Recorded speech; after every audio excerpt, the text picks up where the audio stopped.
My grandmother used to tell me all the time, keep your hook in the water. If you don't keep your hook in the water, you can't catch any fish.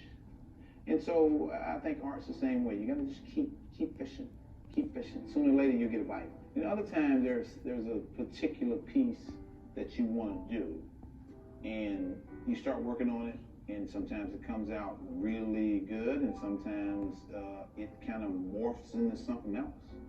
So that window of opportunity is just a spontaneous moment when stars all line up and something special comes out. You know?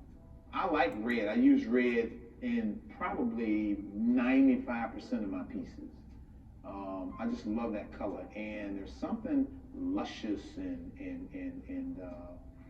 very sensual about red lips. The human lips are like fingerprints. Each set of lips that I do is different.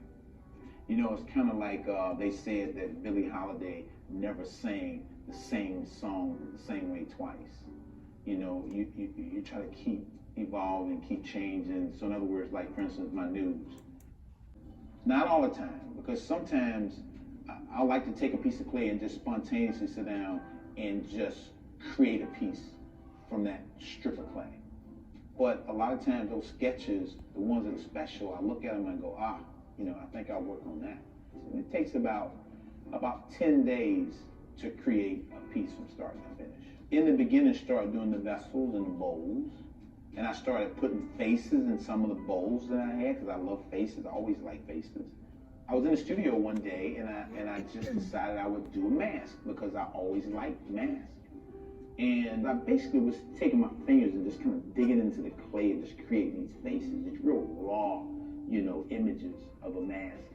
I did one, I put it to the side. I did another one, I put it to the side. And then I did a third one. Something came over me. I think Jackson Pollock called it breaking the code. But I remember I broke down, I just cried. I just knew at that moment that I discovered something that was mine, you know.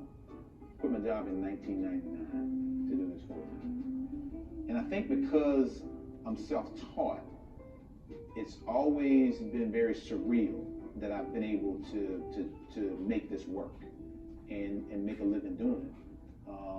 And I love doing it so much. It's such a passion. It seems like I wake up every day thinking about something new to create, something new to say. Taking a lump of clay and creating something from basically nothing is still magical to me.